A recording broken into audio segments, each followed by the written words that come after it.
All right, so this is Storm Above the Reich. Hopefully I get the name right this time.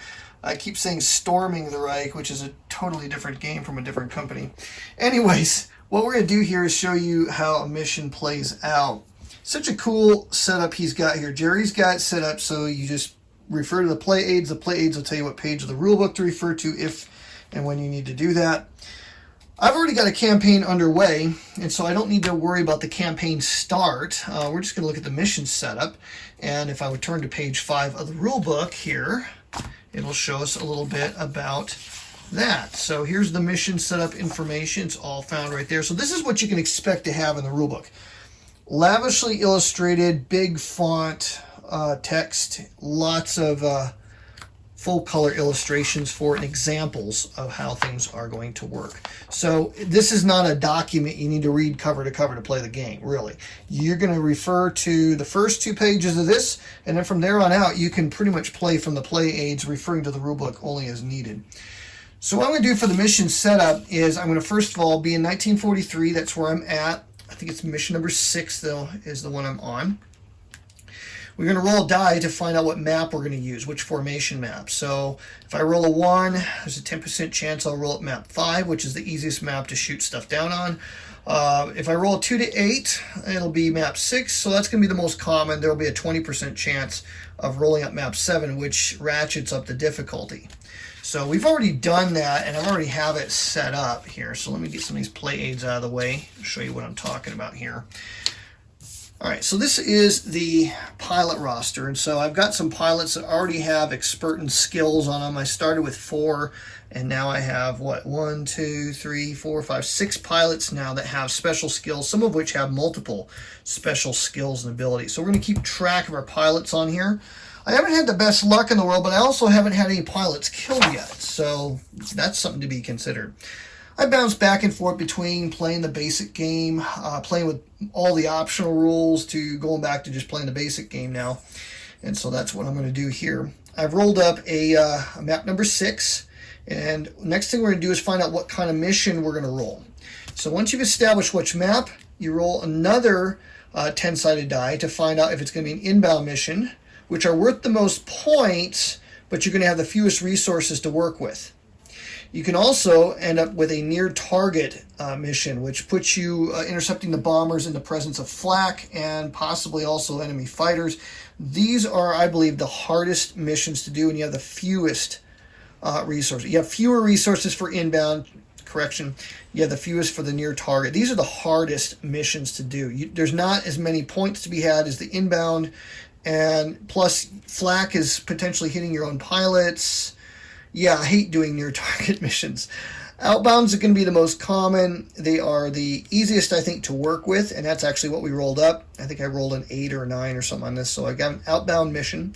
The next thing we need to find out is how many op points we get to use on that mission. We're going to have between 6, 8, or 10. And I went ahead and rolled the dice on this one. I rolled up 8 resources. Unfortunately, on my last mission, I had I think it was an Italian MC-202 that did not have a safe landing. The pilot wasn't killed, but he didn't have a safe landing. So a result of that is I lost 1 experience point, and I also lose 1 op point on the next mission. So that's kind of a hassle. So I'm going to have 7 points to work with here. So what I'm going to do with my operations points is found on chart J. Costs 1 point to get a an FW-190. And so you can I could pick 7 FW-190s if I wanted to fly the mission. If I wanted to take an Italian auxiliary fighter with me, 1 op point will give me 2 of them. But I don't get any, I mean, these guys here, I don't get to collect their special skills and stuff. Basically, I'm attaching them to my own squadron temporarily for this mission. The Ju-88s are not available yet. BF-110s are, but I don't have the ability to put attachments really on them other than cannons at this point, and they're more of a liability. I've only flown a few missions with them so far. I'm still trying to find a use for them. I think maybe if I could attach rockets with them, they might be more useful to me. So what I've done here is I've selected a force primarily of FW-190s. I got 1, 2, 3, 4, 5 FW190s. You'll see I've attached them with cannons. There are attachments on here, and again, it tells you when you can use them.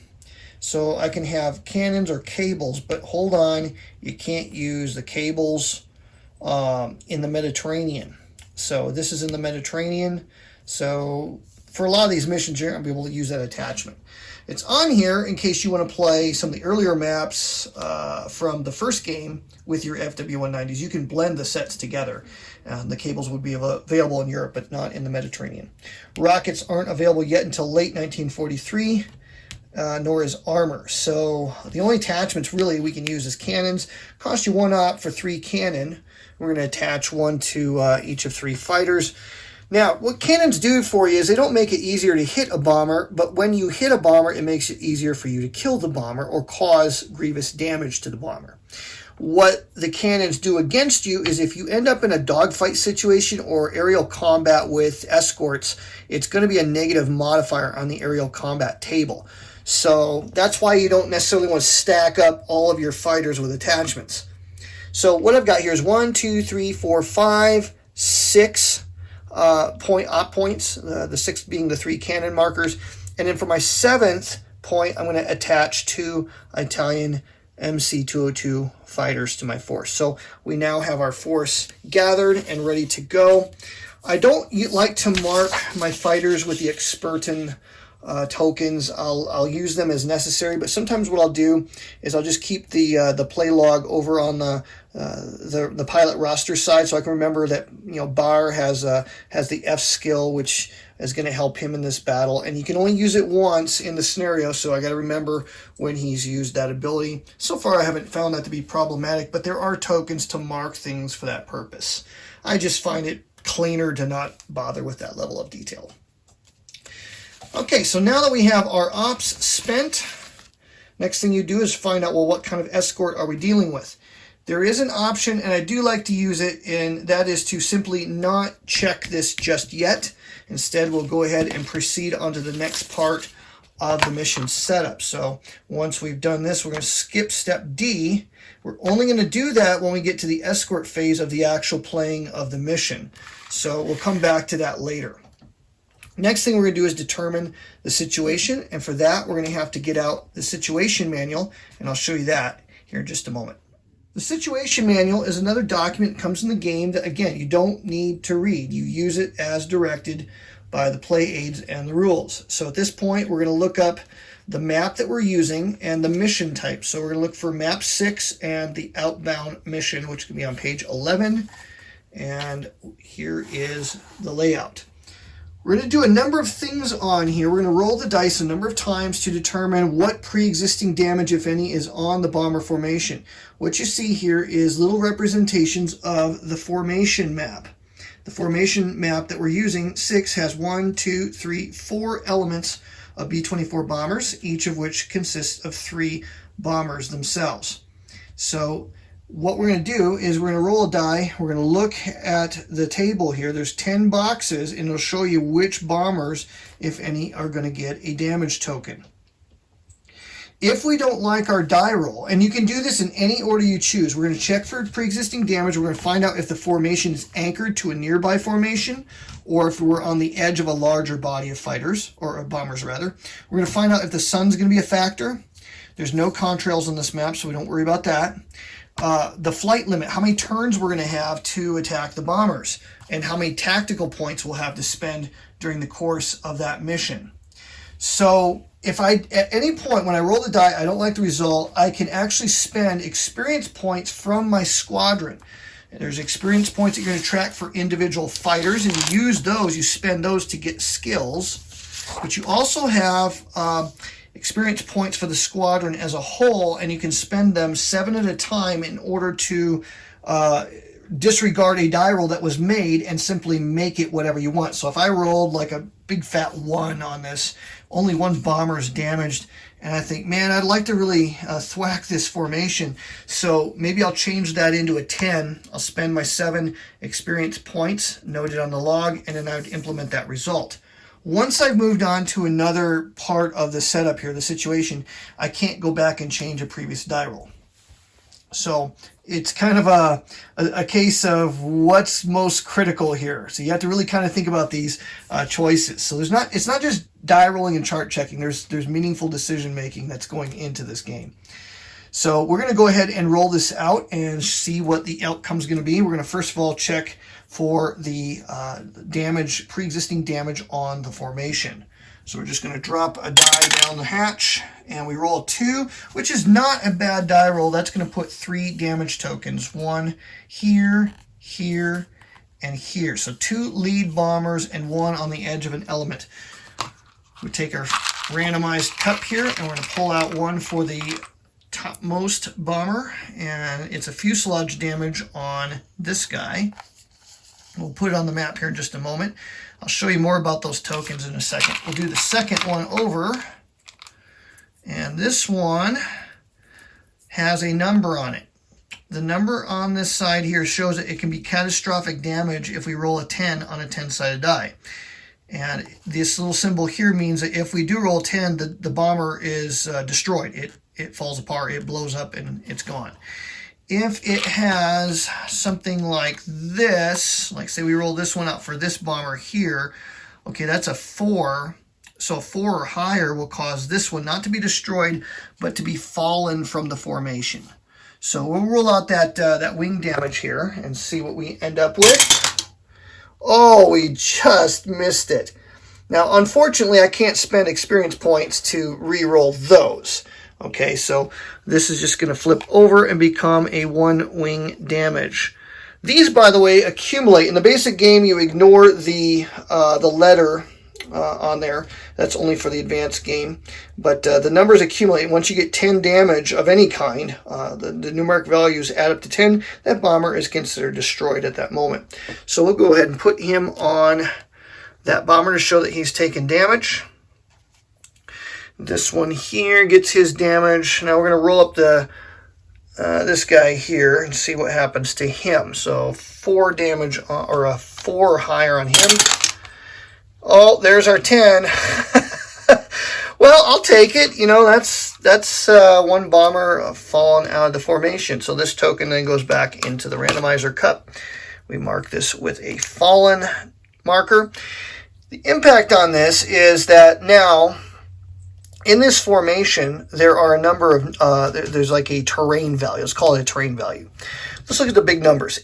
These are spaces, squared spaces. They're diamond shaped, but square spaces that you're going to put your interceptors in. This is the danger value of that space. That's not quite the right game term, but that's the one I'll use here. The higher that number, the more likely it is your boys take some damage. And the less likely it is that you inflict damage on the bomber. So lower damage means better opportunity for you to inflict damage while receiving less yourself. This number then is reduced by the number of fallen or destroyed markers that would be adjacent to that square. So this space and this space can in fact can impact this square. So this fallen bomber means that's now a 1 space. So any kind of attack. So if I wanted to attack this bomber, I would have to come from the nose towards this bomber to be in this space. And this would be a value of 1 to attack this from the nose. To come against this bomber from the side, this space is not impacted by that fallen bomber. So that's still going to be a 1. And we got to determine if there is an anchored feature on this formation. So we're going to determine that here in just a second. The damage tokens over here, they're not going to have any impact on play except to perhaps derange the cohesion of the force. Once you have at least 2 damage markers or other markers, including fallen, any kind of situational markers that get placed in that element, you're going to dice against them with a D10. And if you roll less than that number, then the formation ends up loose. If it's already loose, it is element kaput. And once it's kaput, it can never go back to good order again, which means the best it can ever be is loose. If a loose marker is in a formation, it impacts the danger level of all of these spaces in that formation. So it doesn't necessarily have to be adjacent.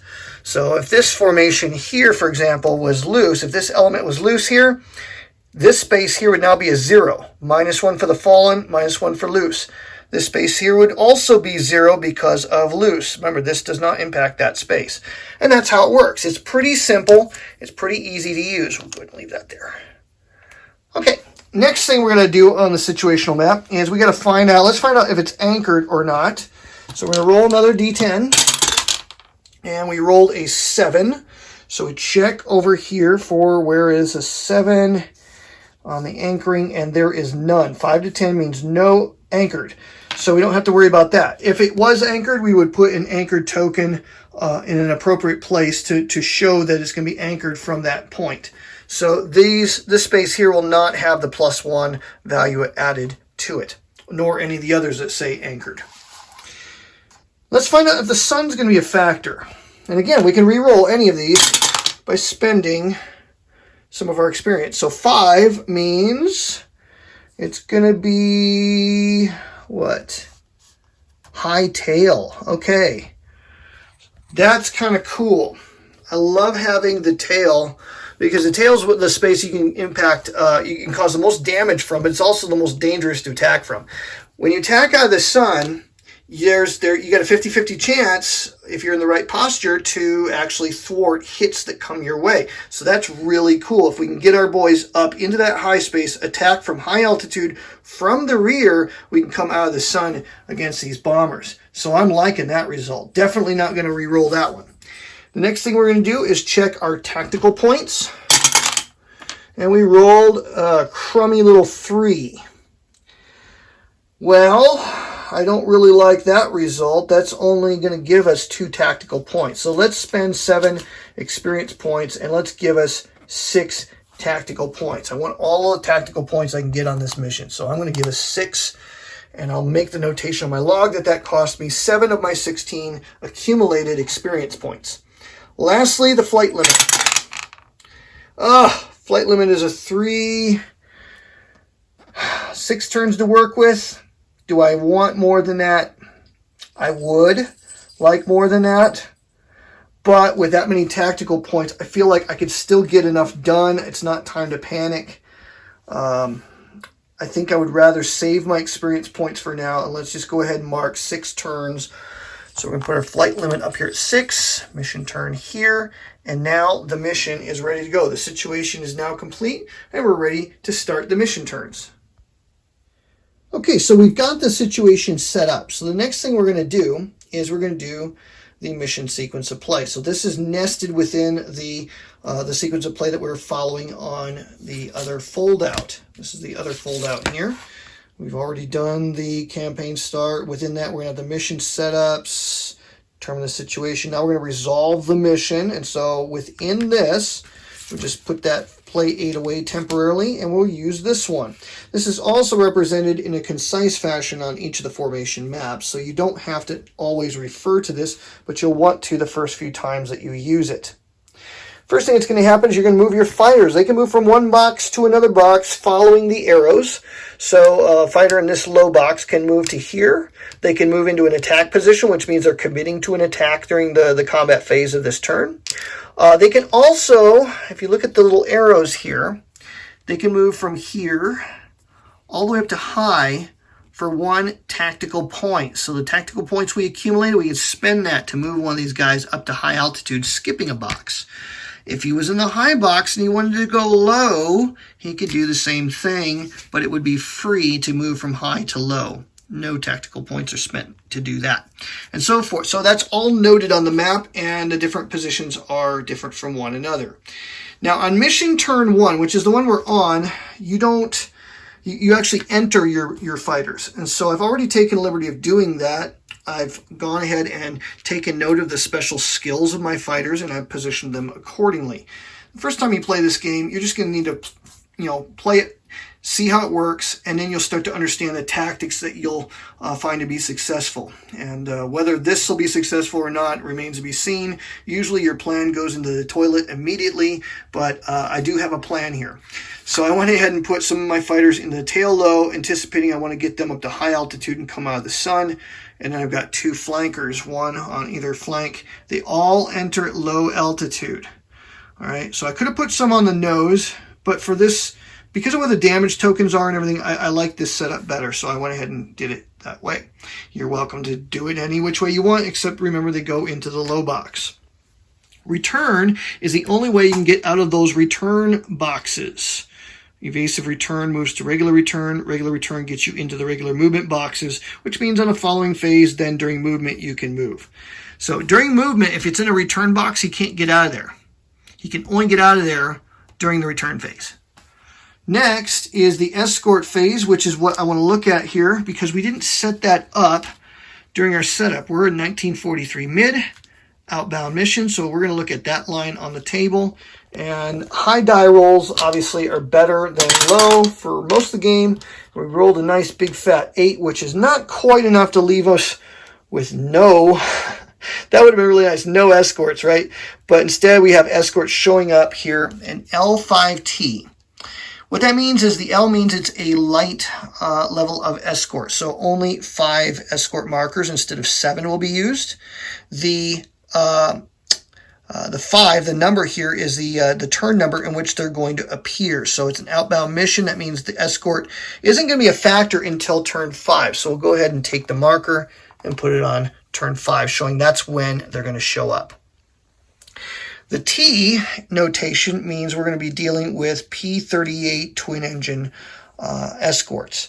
So at this point, what I'll do is I would collect my P38s, shuffle them all up, select 5 of them, 2 of them we'll take out. The 5 then will then get set up according to this table here. We roll a die and it'll show us what boxes to put those markers in. So they could be all in above trailing, 3 forward, 2 below, etc. And so you're going to put them in these boxes. Then during the escort phase, when the escorts have arrived. So I'm not going to do this until they actually arrive. But when they arrive, then we'll roll this out and find out where they set up. And then you roll once for each box. And the way I play it is if they're all in one box, I'll roll for the empty ones first, because rolling in the other box might send them to the other box. You follow what I'm saying? So that way you're guaranteed that, they're not going to hurt you. If you roll a box that's got nothing in it, nothing's going to happen, obviously. If you roll for one that sends one to a box that you haven't rolled for, that fighter could come back, that escort could come out and attack you. And if they do end up in the same box as you, then there's an aerial combat that you roll out. It usually is not in your favor. Usually you're outnumbered and they have altitude advantage on you. And that's how your boys get shot down or pulled away from this fight. Most commonly, you're going to get pulled out of the fight, which is not good. You're going to need as many fighters as possible and knock these bombers down. So that's the escort phase. Recovery is how you get rid of damage tokens that's been put on your fighters. You got to roll higher than the number of that damage token in order to get rid of it. If you don't get rid of it, then you end up putting your fighter in the fate box. It's out of the fight. At the end of the mission, you find out whether he lives, dies, lands safely, or bails out. All kinds of crazy stuff can happen there. You could end up wounded for a time, too. Blast and flak. This is where you launch rockets, drop cables. It's also if you're in a near mission profile where the flak from the ground can actually hurt your own fighters, and you determine that by rolling on tables that are found in the situation guidebook. So we don't have that going on here, so we're not even going to use this in this particular mission. Cohesion is when you check the cohesion of the different elements here on the formation.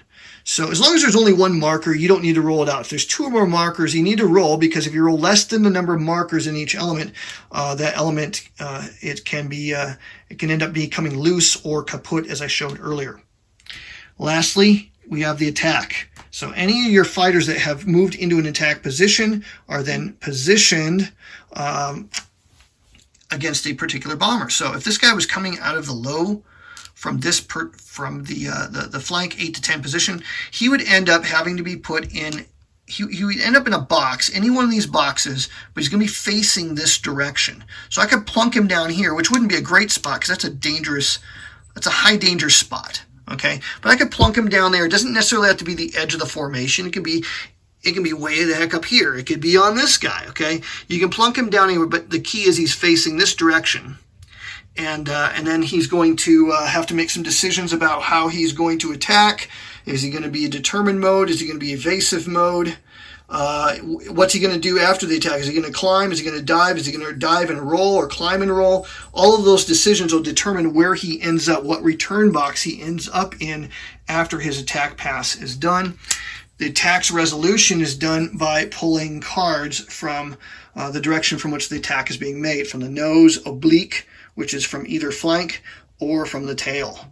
And we'll show some of those attacks in another video. But that's basically how the game works. You work through these sequences, and once the mission has reached its turn limit, then you determine how many points you got from knocking bombers down. That's all in the play aid. And from there, you also accumulate your experience points, and you might get new skills for your fighters.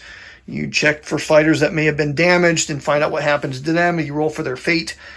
All that takes place in a relatively short order when you play in the basic game. And that's basically the flow of how this game works. Again, very approachable game.